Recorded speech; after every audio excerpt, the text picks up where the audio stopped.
Hello and welcome to Real Talks, the only podcast show where you can find two film nerds bickering like critics and laughing like fans. I am your host Shannon. And I am your co-host Summer. And together we are Real Talks. Now, with it being All Hallows Eve this week, we thought we may as well kick off our first episode with a Halloween horror movie classic. Summer, being the super fan of horror and thriller genre, suggested that we begin with Wes Craven's suggested or I begged?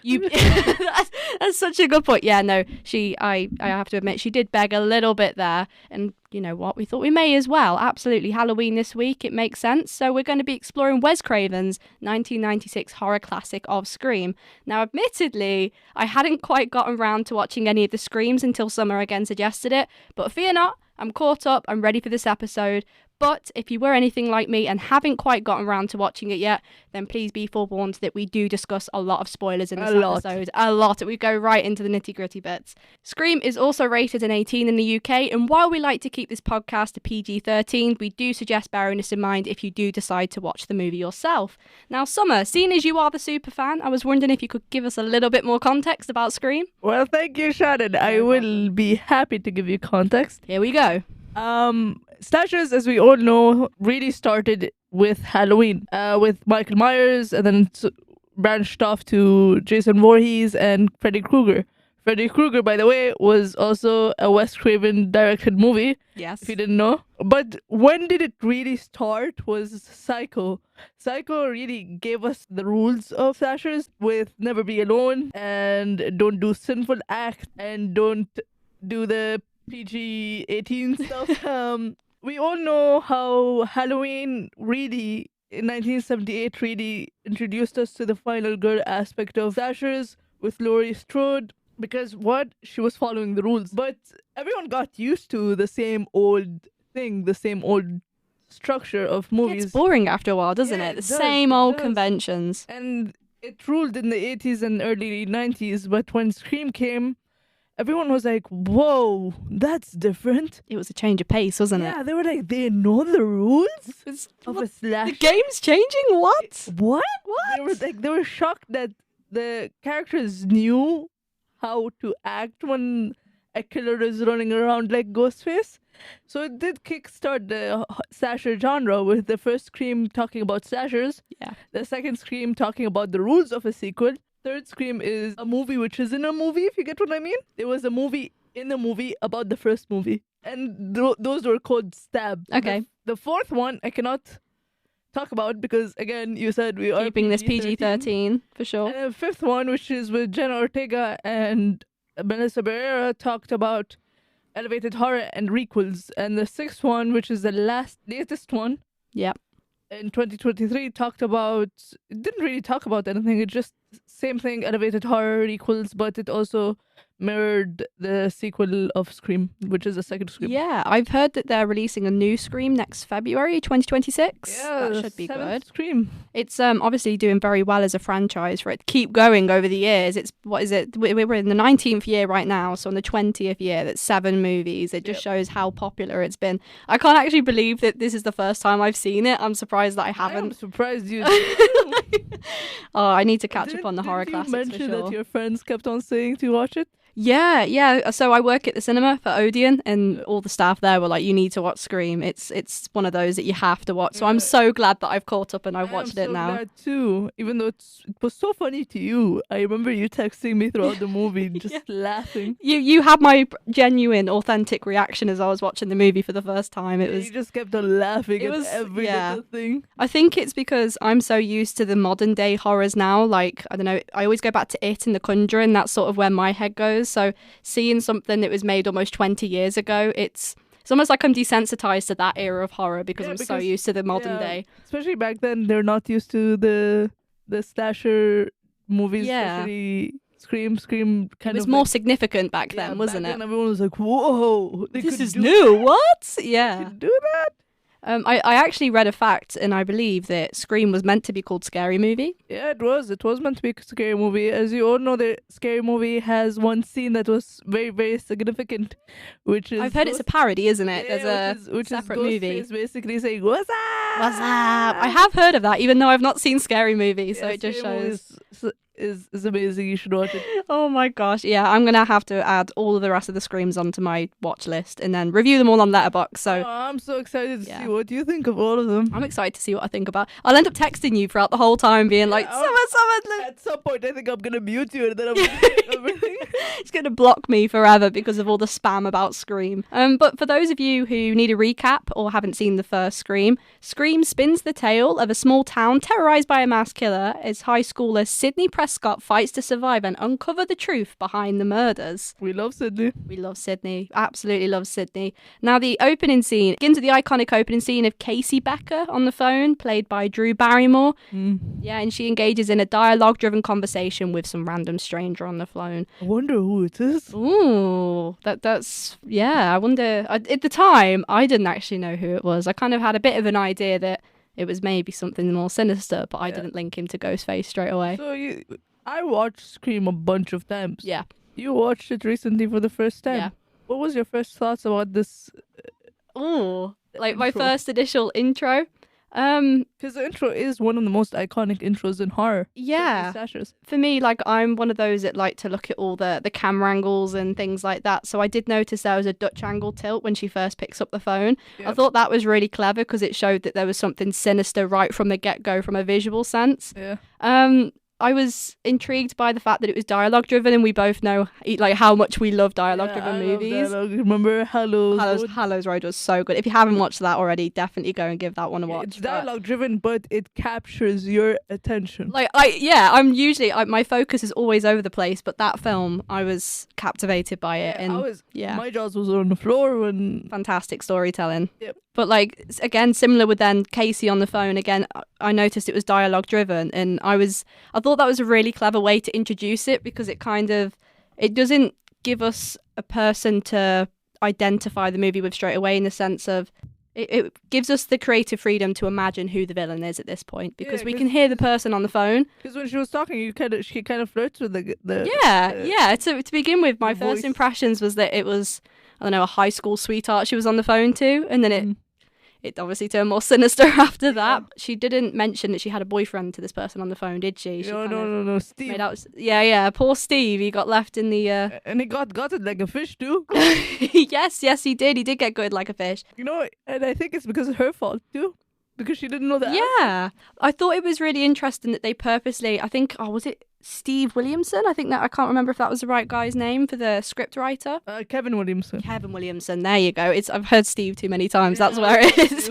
But I thought it was really clever that he purposely mentioned that Casey has a bit of a sinful side because she didn't stay loyal to a relationship. I thought that was really clever that was purposely put in there. And like she kept on telling the sinister voice, I don't have a boyfriend. But then she switched right after he kind of threatened her. Yeah, he was like, my boyfriend's gonna come. My boyfriend is in the My football boyfriend. team. Yeah, she absolutely switched up there, didn't she? I thought that was really interesting. Do you want to tell them the fun fact about Drew Barrymore? Oh, okay, sure. I thought this was really, really interesting. So Barrymore was originally cast as the main character, but she suggested switching roles, playing Casey Becker instead. Yeah, she wanted to. And she was very, very, very heavily promoted during. Yeah. Like her face was Everywhere. So I think it's on the main screen poster as well, isn't it? Yeah, Her face is the face where it's like just a face. yes, It's her Yeah. face, and she's the one who suggested to the producers and Wes Craven. She was like, "Okay, love you guys. I know you wanted me to play Sidney Prescott, but like, can you kill me off the first 10 minutes?" I thought that was so cleverly done. Yeah, and Yeah. her audience, her fans were like, "Oh my god!" Because for me, when I saw, because I've seen Drew Barrymore in a couple of other films, when I first started watching it, I thought that she would then be the main character who carries through the plot. But Yeah, the like fact the that they final girl. killed her off exactly within the first 12 minutes, Yeah. that I was like, there's no way they did that. That was crazy. Even that's 19 years on that I'm watching it, by the way, so it still has that impact on for first-time viewers. Do you actually know how long the opening scene took to film? I want to say 7 days. It was 5 days. Close 5 enough, days. Close which enough. I was close. Yeah, was shot over 5 long days of night shoots with fake blood screaming and constant retakes. Oh my So god! They had to get that Probably first scene explains perfect. her strained voice. She tries to call out for her mom. Mom. Oh, yes, yeah. I thought that was really interesting. A bit where she's Ghostface is chasing her outside. She falls on the floor, and then we get the iconic Dutch angle tilt where she can see her parents walking past. I thought that was so cleverly done. I always wondered, Yeah. like, if you were the parents, wouldn't you hear her? Like, wouldn't you hear like a commotion next to you? I mean, I guess not, because she was already on the floor, wheezing with her voice. Okay, to be honest, if someone is getting stabbed right next to you, wouldn't you probably would hear something, wouldn't you? you? Wouldn't you hear it? Hey, we got to suspend our disbelief for this film, I guess. We try not to keep it realistic. Yeah. Oh, goodness me. Yeah, so I was absolutely captivated by that first 13 or so minutes. Then we get introduced to Sidney Prescott, the main character. Oh my God, my favorite. Oh, Sydney, yes. It was that scene where she's in a bedroom and Billy climbs through the window. Yeah. Classic Romeo and Juliet setup, I thought. Billy. First time I saw him, I didn't even like him. I remember. Well... Let's talk about it. What's your favorite characters in the movie? Well, I know who my favourite character is, and she gets introduced a little bit later. Her name's Gail Weathers, the reporter. Played by Courtney Cox, who was Monica Geller in Friends. I remember you telling me that, and I was like, yes, so she is. I knew I saw her face from somewhere. Does not look the same, does she? No, is she? The first time I watched it, I didn't clock that it was not Courtney straight Cox. away. No. I saw like interviews and the cast. I was like, hold on a second. Hang on a minute. Yeah, that's Monica Geller. But I have to admit, when Summer introduced me to Billy Loomis, I actually said that he was quite a heartthrob back in the day. I was disapproving. You were like, there's no way. I was like, oh my gosh, you could on. climb through my window any day. Whoa. You gotta keep it. Whoa. I'm afraid your mom has to look out for you. Lindsay, if you're listening to this, I'm so sorry. Like a psychopath. Please lock my windows when I come home. This is to your mom only. Like, please approve of her boyfriends before she brings them. Make sure they don't come in from my windows. Yeah, first, please approve of her boyfriends. She just called the psychopath. I feel like I'm gonna have very stern words from my parents after this. Goodness me. Yeah, so it's a classic teen relationship, right? The guy comes in, Billy comes in through the window. Her dad opens a door, and there's a whole dialogue conversation there about. She gaslights her dad. Say that again. She gaslights her dad. Yeah, she screams, doesn't she? And then her dad's like, "Who screamed? Who screamed?" I would scream too if someone. I would scream if it pops out of my window. I mean, I'd scream for a different reason if Billy came through my window. Shannon. Lord, I'm speechless. Goodness me. You know what? We'll move past that bit, but please. It can't. Please. All I know is that Billy wants to advance more physically in their relationship, which is quite significant in the story at this point. Yeah, and Sydney, she doesn't want to. Exactly, she's a girl boss. Hang on a minute. Okay. All right, you know what? Okay. Oh, goodness me. Sydney is a girl boss, and she knows her boundaries. She says no, and Billy's like, oh, okay, I'm going to climb back out the window, which actually quite amused me because it was quite a short conversation where he's like, hey, I want to do this with you. She didn't want to. She climbed back out the window. I could give him that as respectful. Yeah.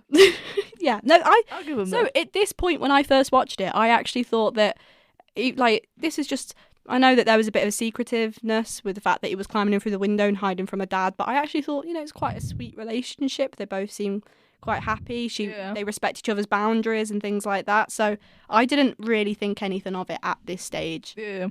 Then we have the attack on Sydney. That was quite a pinnacle moment in the story. It was almost like I want to say copy and paste of the first scene, but quicker. And she fights back. She does fight back. She's such a badass. She really, really is. You know what? My respect was absolutely heightened when I saw Sydney. The way she slams the doors and then locked the doors. Can we talk about how Ghostface is clumsy? Yes. And he's human. Yeah. But and audiences aren't used to that. They're used to Jason Voorhees, Freddy Krueger, and Michael Myers. I'm used to the ones who've got their act together and they know what they're doing when they're killing people. Yeah, but they're godlike. You cannot kill them. You can stab them all you want, shoot them all you want. They'll come back. Yeah. But whereas Ghostface, you can just kick him in the stomach nowhere and he will fall. He was, like you said, he was really clumsy. I'm sure he was tripping over his own feet Like, when he was the way chasing he them. ran, And he like used his whole body to run. yeah, it's almost Where- goofy the whereas, way he like, runs. The other stasher villains aren't just walking. You can see why watching it in this day and age, I found that really funny because I'm used to, like you said, the ones who have got their act together. So when Ghostface was just tripping up everywhere constantly, Yeah, and like I loved just that. sprinting. Yeah, it definitely added character to him, didn't it? Yeah, so then when Sydney was able to get on the phone, well, I say on the phone to 911, she types it in on the laptop, doesn't Yeah, she, because instead? everyone was like cut. Yes, yeah, which I thought was, again, really clever because it showed how headstrong and emotionally intelligent she was as a character to think, right, okay, doors are locked, Ghostface is right there and he's trying to stab me, phone's down, it's fine, I'll go on the I computer. didn't know you can contact. Like, it's the first time I've ever realized you can contact 911 through a laptop or a computer. Yeah, you know you can still do that now as well. Like you I can didn't know text that. and things, yeah. It's very unused, but Honestly, if I did that, if I typed out in the computer, it would just be a bunch of spelling mistakes. yeah, you're fumbling over your fingers. Yeah, I have huge fingers. I As do you know, that. I do a lot of spelling mistakes. It just like I can imagine me doing those one. You know how I text one time, like one words for each Yeah. message. I'm like, help, please, Ghostface behind me trying to stab. They would be like, "Excuse me, can you repeat that?" You're just like, okay, slow down, write it in full sentences. She's like, Yeah. help, please, please. Please, just help, just come. It was interesting though because Ghostface disappears, doesn't when she's typing on the computer, he disappears, and then who comes through the window? He comes through the window. Billy comes through the window, and they both have a hug. But he Yeah. drops his cell phone on the floor, And and that's kind of where we established the first suspect of who this Ghostface could be. yeah, It was so coincidental, wasn't it? It was like Billy pops through the window, the second Ghostface disappears. and like I don't like. I love Skeet Ulrich as an actor, but his face looks so like psychopathic. Yeah, it does, doesn't it? You I know what I actually have more to say about that a little bit later. Ooh. But yeah, it's More Billy talk from you. More Billy talk, absolutely. Then we get swiftly introduced to, again, my favourite character, Gail Weathers. You love Gail. I love Gail. like, She's can so we talk sick. about her style during the movie? Oh, yeah, she was, you know what, she was a queen. stylish reporter. Absolutely. If I could aspire to be any reporter, I'd be Gail Weathers. She's got her act You wanna together. go into that, don't you? I do. I really want to go into You're reporting, gonna wear broadcasting. neon dresses and Oh, yeah, for sure. I'm going to have my hair all frilled up. yeah, like that's- the highlights and everything. Yeah. When I'm big and famous one day in the industry, just know that I took inspiration from Gail Weathers. Shannon Weathers, ladies and gents. Shannon Weathers. Shannon Weathers reporting live. But she also covered a bit about Sydney's mother's murder, which is also quite a big plot point, really, through the story, because it shows that there's Yeah, 'cause, more. like a year before her mom was murdered or something like that. Right? Yeah, that's right. So I know that there was a little bit of a conflict between Gail and the main character Sydney because Yeah. there were some mixed reports and things like that. I hated Gail. Yeah, she did, didn't she? And that's where we get the iconic moment where Sydney is able to have a quick press interview with her outside Yeah, the like, sucker police punches building. her. Yeah, she just does Yeah. poof. I'm telling you, Sydney's a badass. I mean, She yeah, does what she wants. Yeah, I messaged you and I was like, I cannot believe that she's actually just punched Gail. Like, Yeah, it's Gail seems so crazy. sweet. Like, yeah. No, I remember watching the punch and I was like, oh, I would have fun watching Sydney defeat Ghostface. Yes, Yeah. yeah, like a proper 1-to-1. Have Ghostface without a knife. Yeah. Sydney would absolutely annihilate him. I guarantee Absolutely, it. I Put all agree. my money on it. Can we also? I have a question for you. I don't know here we if you've go. watched the Freddy Krueger and Jason I Voorhees. don't really know too much about it, I'm not gonna lie. Yeah, but like, who would win in a battle? Oh, I'm telling you, Ghostface dies first.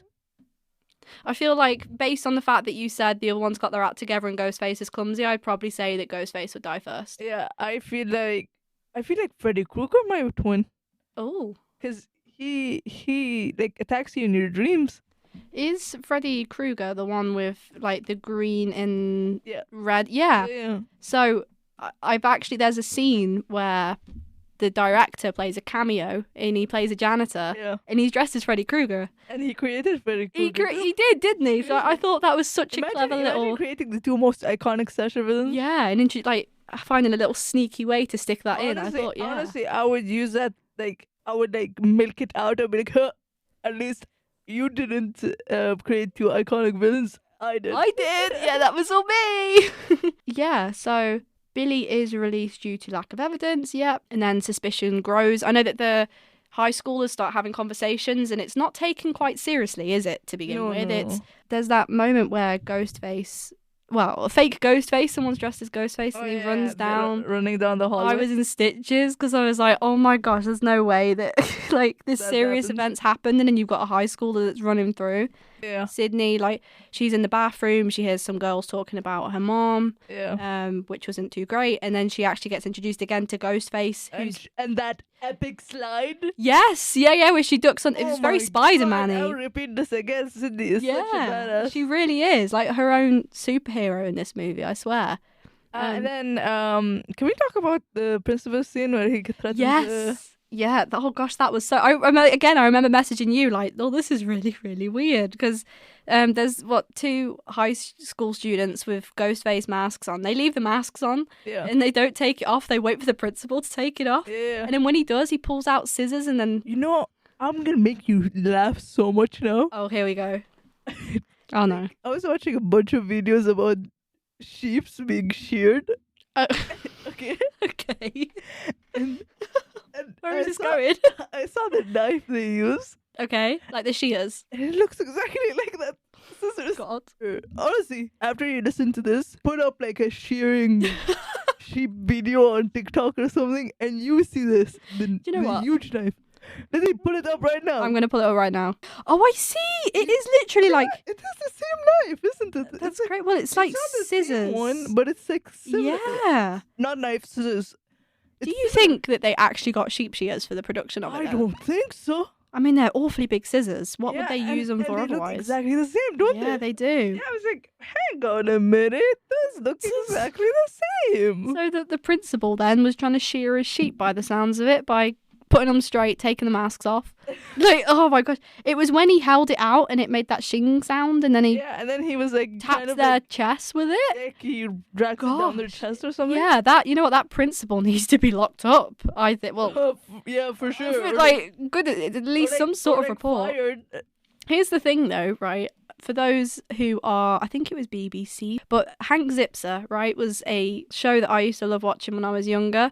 And Henry Winkler wrote the Hank Zipser. It's about a kid who has dyslexia. It's a really quite a sweet series. I recommend going and watching it. But Henry Winkler, who played Mr. Rock, he was a really cool teacher in that series, was also then the principal of this one. Because you're so linked, like attached to that actor playing a particular character that it's hard to then... for years. Yeah. And you're used to the way they play it. So when I see Henry Winkler as this headmaster, my head was like, that isn't a really dodgy headmaster trying to stab his students. That's Mr. Rock from Hank Zipser. He's so like, cool.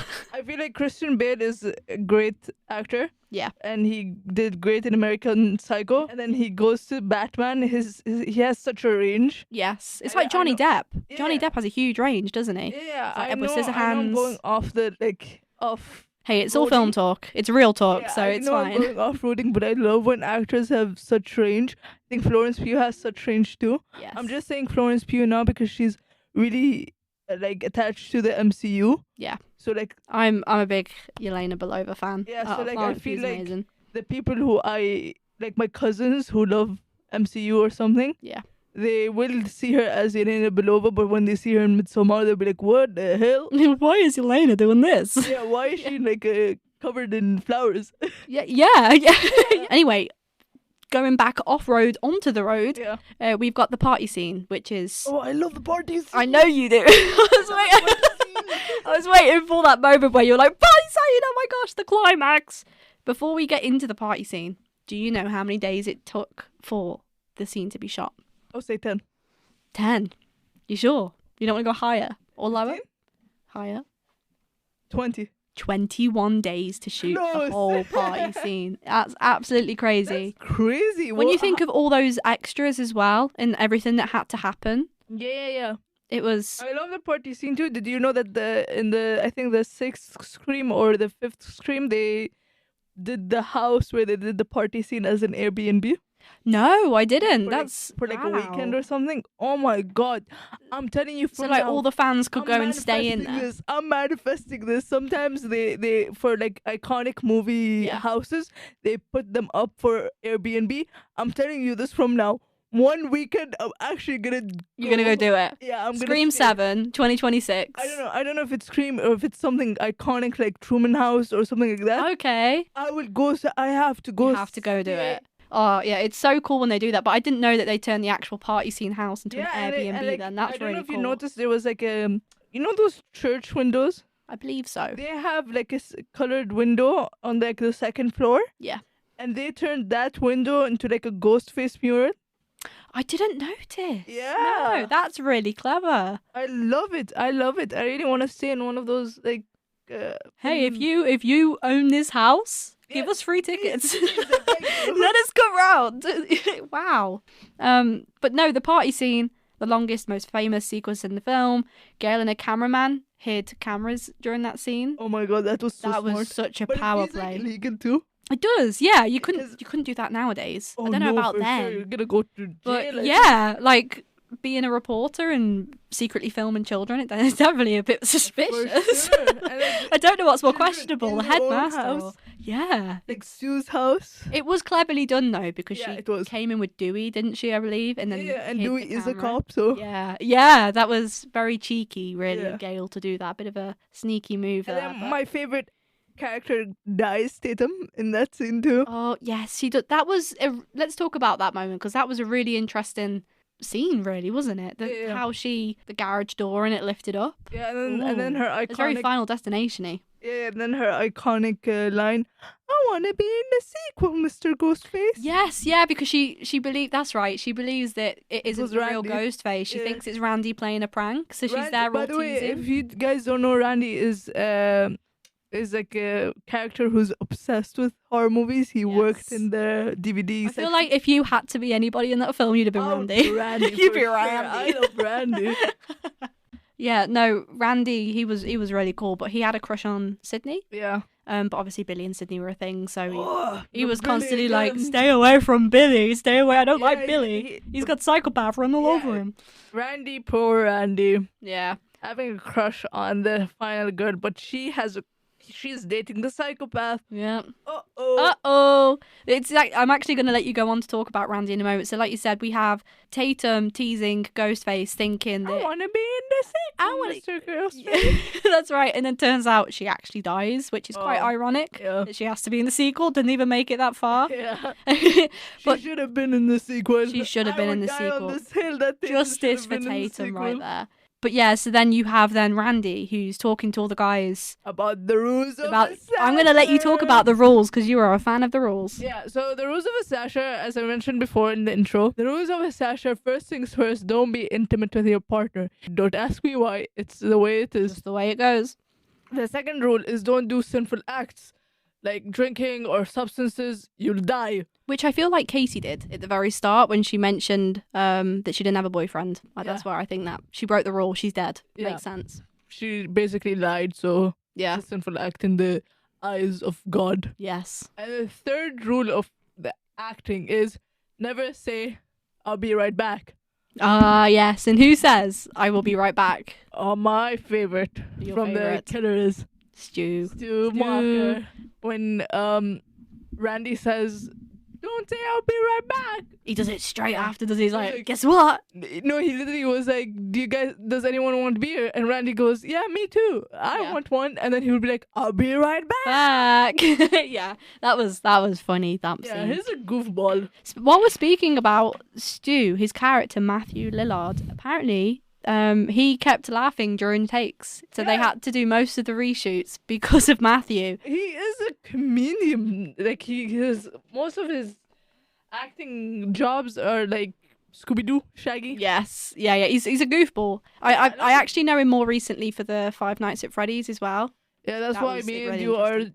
totally different eras of films where Yeah. I'm like old You know all the ish classics. movies. And I'm and then like, you're- I know the recent ones. yeah, you're like, I love Five Nights at Freddy's. That was a really good film. It was. I mean, I never played the game, but Matthew did very well in that one. Yeah, so he's a shout good out to actor. him. I really love Matthew. Yeah, so then they, like I said, Gail and the cameraman set up some cameras inside, and that's where Ghostface starts picking off the teens one by one, and it turns into a bit of a bloodbath. Yep. While Blood all the characters everywhere. have got their separate side narratives. Yeah, I think the camera, the camera setup was like 15 minutes delay or 15 seconds. I think it was about 15 seconds. Yeah, my bad. But yeah, they have that 15-second delay, which is really significant later on when the cameraman opens the door. Oh, and he gets sliced. Because he goes to help Randy, I think, doesn't he? He's like, then behind you, kid, behind you. Yeah. As Randy's telling Laurie Strode, who like the Halloween was playing on the TV, behind you. And Ghostface was behind him during that moment. That was quite an interesting play. I thought that was really, really clever. Yeah. And then, Sydney stumbles across Tatum in the garage door. Oh, poor Tatum. At this point, Billy, quote unquote, dies. Yeah. And then all of a sudden he comes back to life. Corn syrup. Oh, you know what? We're actually skipping a little bit far ahead. Just before Ghostface starts picking them off one by one, Stu invites Billy and Sydney to go upstairs into his parents' room, doesn't he? Oh, yeah. And I'm pretty sure we all know what a team romance will kind of suggest if they're going. What happens? Yeah. We all know what happens next. And then Let's just say she broke one of the rules, didn't she? Yeah, and then so everyone assumes she's gonna die because she broke one of the rules. Yeah. Spoiler alert, she doesn't in the end, Yeah. does she? Like you said, she's the final girl. But at this point, I really just want to mention it because I mentioned Kubrick's stare earlier. But yeah, Sydney and Billy engage in acts of intimacy, and straight afterwards, they're both, getting their clothes back on and things like that. Billy's sat on the floor, and that's where we actually, I don't know if you noticed it, Summer, they have the Kubrick stare. Yeah. So he looks up through his brows, and usually when you get the Kubrick stare, it means that the character is psychopathic or they're likely the murderer. Jack Torrance. I forgot the name. Oh, I see. The Shining. Yeah, The Shining. Yeah. And Kubrick straight too. yeah, so we've got Hannibal Lecter also doing the Kubrick stare. Yeah. So if you're listening right now, I heavily implore you just have a quick Google of the Kubrick stare because it's quite a significant thing when characters you get to know the character a bit more. But it's interesting because we only saw this when they had done the sinful act, if you like. Yeah, he was waiting. It showed really quickly, so cleverly, with the character and also the way the camera is angled, exactly what point it changed. Yeah. So, then we get Billy then, fake dies. Yeah. He then all of a sudden reappears back to life, and there's this whole... I'm still, curious how, he smeared the corn syrup without... Yeah, that's a did good that point, happen? actually. I wonder how they got around that. Seeing him going oh, blood. Yeah, he actually had little pockets of balloons in his clothes and all. Made sure that Stu made little holes. Yeah, I'm actually that's a good point how they did that. I suppose when I watched it again, it's suspension of disbelief, so I just didn't think anything of it. I was like, oh no, Billy's actually dead. I just thought of it and I watched this movie a bunch of times. We learned Billy's motive as well at that point. Blames Sydney's mother for breaking up his family. Yeah, Ooh. I was like, okay. And finds out that Stu and Billy killed her mom. Yes, yeah. And they also introduce her dad as well, don't they? Who we thought his dad, Sydney's dad, had gone off to work. Yeah. But he hadn't got far, had he? Because Gail and Dewey found his car, and then all of a sudden he ends up... I said card by accident. Card. But yeah, then Sydney's father ends up duct tape and bound. Yeah, poor guy. And he's about to get killed and he can't say anything. Did Stu feed him every day or something? They must have. What do you think he would have fed him? Scooby snacks? That's a good one. Scooby snacks? Yeah. And then basically Sydney outsmarts them. Yeah. She does. She's a badass, so she beats them up. She's really cool. There's actually that moment as well where Gail barges through the door. Oh yeah, that she was has funny. the gun. Oh, I remember messaging you. Here we go. Gail is so badass. She's gonna go on, Gail. She's gonna absolutely destroy him. She holds the gun up. She's like, "This is not my type of movie." And she goes to shoot the gun. You also have Sydney, who's finally they're in solidarity. They don't like each other as much, and there's bad blood, but in that moment they're connected. She pulls the gun. Sydney's like, I like that ending. Yeah, that's it. I like that ending. And then she pulls the gun. It's on safety. Big rookie mistake. And then Billy goes and advances towards her and knocks her out. Yeah. I was speechless. Absolutely speechless. I remember you texted me, "Go off, Gail." And I was like, oh. Message, and then the next message, you're like, "Oh." I literally put, "Oh, full stop."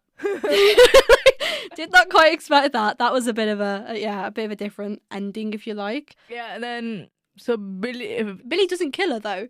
No, he doesn't. No, he pulls it up and goes something about safety. He's like, yeah, he's like, you should have taken off safety, or there was some sort of thing yeah, that he like said. he was mocking her. Yeah, but I was there like, there's no way he's going to shoot. There's no way he's going to shoot. And he doesn't. And I'm like, yes! Gale can have a redemption arc at some point. And She can come back. Basically, Sydney disappears and then she reappears and beats them up.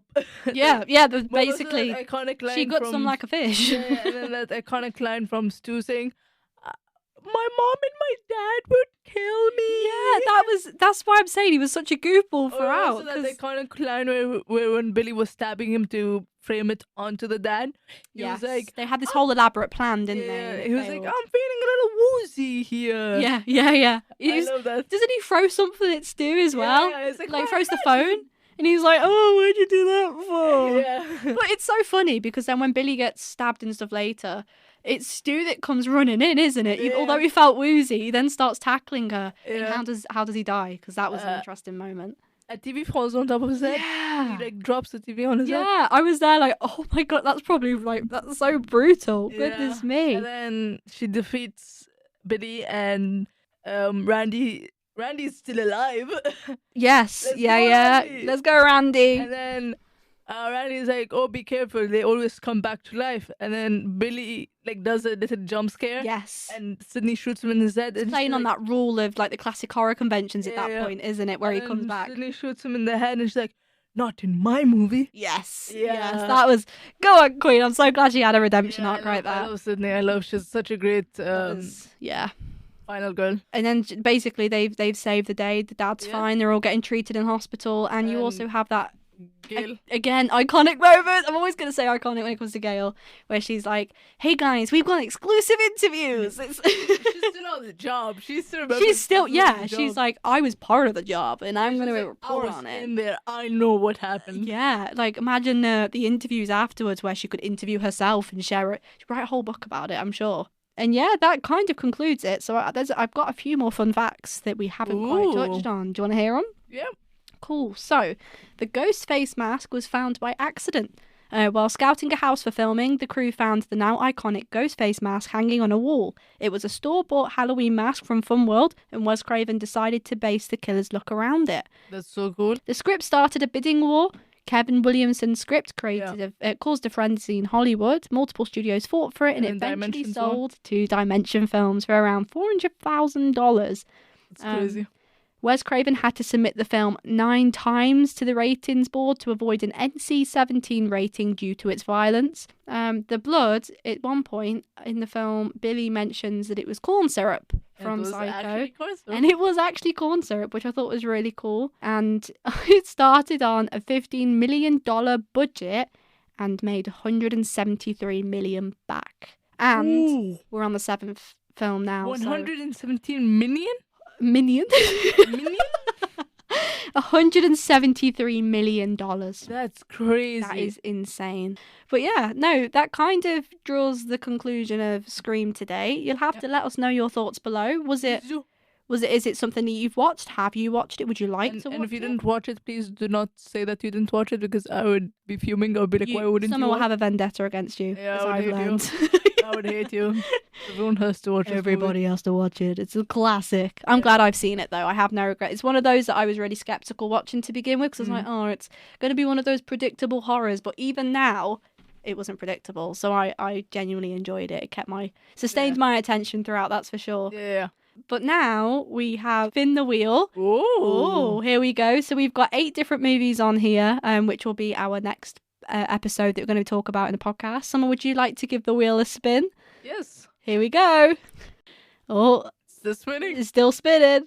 This is taking a while. And, okay. So it's Sketch for next week. Do you know anything about Sketch? No, first time I've ever heard it. No. Also, I know, I believe it's a PG, so it's going to be family friendly. This is my forte now. I'm like, Oh, here we go. fuming here. You want a black phone too? Yeah.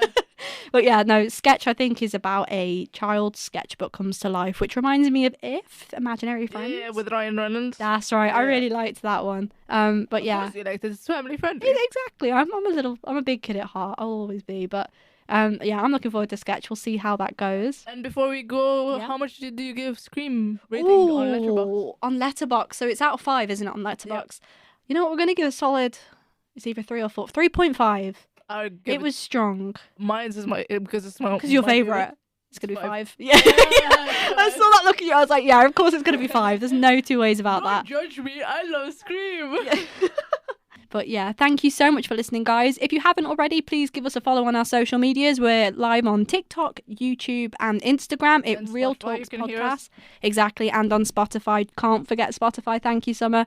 But it has been a privilege talking with you guys today. We hope you've enjoyed it, and You stay can ask tuned. us questions. Yes, absolutely. Please feel free to drop us any questions you've got down below, whether it's about Scream or just in general. We'd love to answer them. And if you'd also like to collaborate, give us a shout. But yeah, stay tuned for more. We hope you have a fantastic good evening, good afternoon, good day, night. good night. I can't remember the Truman Show. It's, morning, good evening, or good. I don't know. Oh my gosh, we don't know the Truman Show. Okay, here we go. And in case I don't see you, good afternoon, good evening, and good night. Bye. Bye. What's your favorite scary